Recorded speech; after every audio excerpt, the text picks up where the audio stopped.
Christina K here from writeyourbestbook.com. In this video, I'm going to talk about the differences between self-publishing and traditional publishing and which one might be best for your writing journey. Now, before we start, I want to give you a little disclaimer here. I'm a hybrid author, meaning I've done a little bit of both. I have self-published, I have published traditionally. I've done agents, I've done without agents, I've done it all pretty much. So I speak from experience. Now, the first thing that you need to know are just the basics. What's the difference between traditional and self-publishing, right? Traditional publishing is any publisher that is going to publish your book and they're going to front the cost. Everything is paid for up front by them. And they publish the book for you. That's a traditional publishing company. Mainly people think of the big five. I never remember them all. Hachette, Simon & Schuster, Penguin Random House, and one more. Those I can never remember. But that's what people traditionally think of with traditional publishing. But there are many, many, many more medium-sized traditional publishers that are just as good and sell just as many copies, such as Kensington Press, Sixth Street Publishing. There's several more I can't think of off the top of my head. I published with a medium-sized publishing company that my agent found for me. So that's how my first 5 books were published.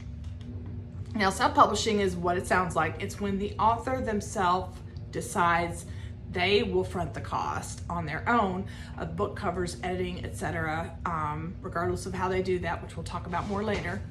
And they're going to do it their own self by publishing on KDP, Ingram Spark, all the other Kobo, iBooks, all those other platforms that are out there for authors, audiobooks even.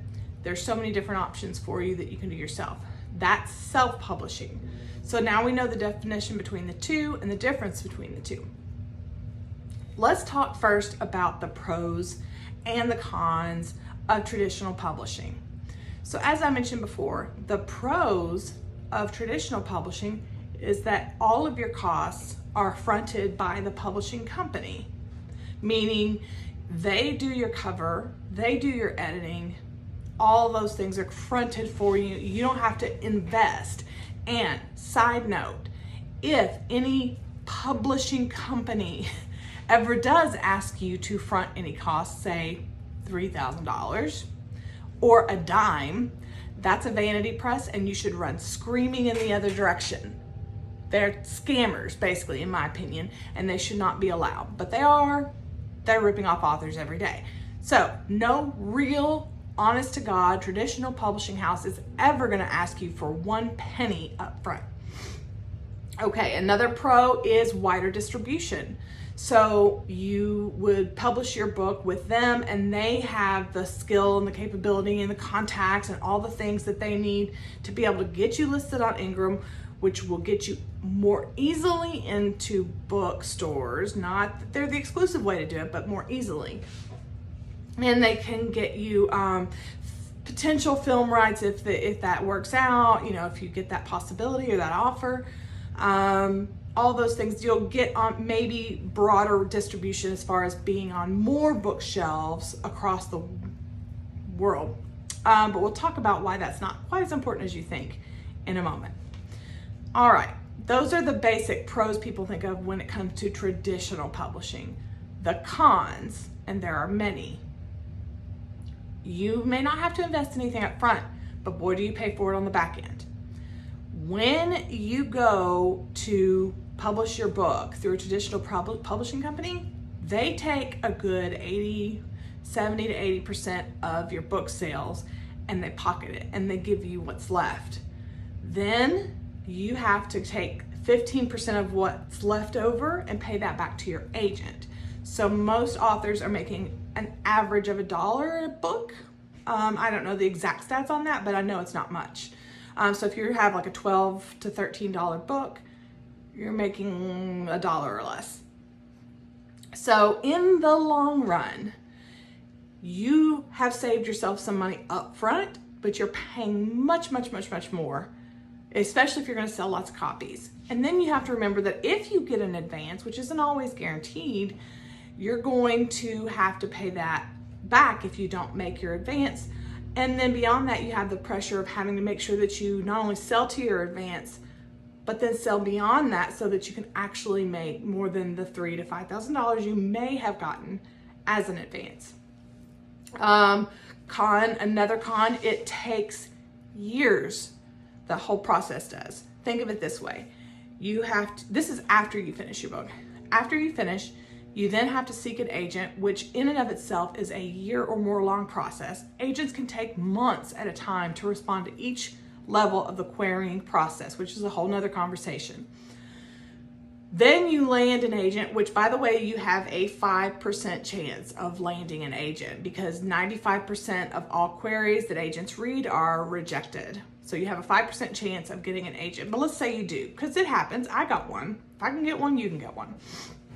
You land an agent after about a year of that whole process. Then you've got another 6 months to a year or more of the agent submitting your book to these publishing companies. Then, if you get really lucky and your book does land a publishing deal, that publisher will set your book out for publication a year or maybe two in advance. So you're looking at a 2 to 4 year process from the time you finish your book. If you spend a year writing your book, that's 5 years. So it's a long, drawn out process. Those are some of the basic cons of traditional publishing. Although if you ask me, I could probably come up with many more. Okay, let's talk about the pros and cons of self-publishing. The pros, okay, there are a lot of them. If you can't tell, I'm very pro self-publishing. Self-publishing, yes, you have to upfront put up your cost for book marketing, editing, covers, etc. But you're looking at a cost of anywhere from several $100s to $3,000, maybe a little more if you go all in. But after you have fronted that, not only do you have a much better chance of making more money because you've invested, you get to keep a much larger percentage of your royalties because all you have to pay is what KDP takes out of your book sales. So they take about 65 to 70%, I believe it is. I'm not positive about that, but that's, or maybe it's 35, 40, I can never remember. There's two different options and I don't have them in front of me, but even if they took 65 and you kept 35, that's still a lot more than you keep with traditional publishing. But I think there's an option in KDP where you can keep closer to 70% of your royalties. It's different distribution channels and different options, but point being, you keep a lot more in your pocket out of each book sale. So you have the initial investment, but then you never pay anybody another dime again. Another pro is you can get this thing done in weeks to months from the time that you finish your book, probably more like 3 to 6 months. But that may sound like a long time, but guys, compared to a 2 to 5 year process with traditional publishing, big difference, right? Okay, another pro is that while it used to be true that you can't get on bookshelves across the nation, you know, like Barnes & Noble and Books A Million and Walmart and Target and all, if you are a self-published author, that is no longer the case. Is it a little tougher? Yes. Do you have to pound the pavement and do some harder work to get in the door of these bookstores? Yes. But it is absolutely 100% possible. Now, we'll talk about cons in a second, but you might not get as wide a distribution, but we'll talk about why that's not that important. Okay, some more pros of self-publishing. You maintain your creative rights. I forgot to mention this earlier, but with traditional publishing, one of the other cons is that you sign over your rights to that story for 5, 10 years sometimes, meaning for the entirety of your contract with this publisher, they can tell you what to do with your characters. They can tell you what to do with your cover, your title, your plot. They can tell you need to change the ending. All these things are in their control because you've signed over your rights for this book. You lose creative control. But with self-publishing, you maintain every single bit of that. So those are basically the pros and the cons of traditional versus self-publishing. And I keep saying that I'm going to tell you why this whole book distribution thing is not such a big deal as it used to be. Let's talk about it before we go. So the reason it's not such a big deal anymore is because think about it, especially during this pandemic lately, who's going to the bookstore?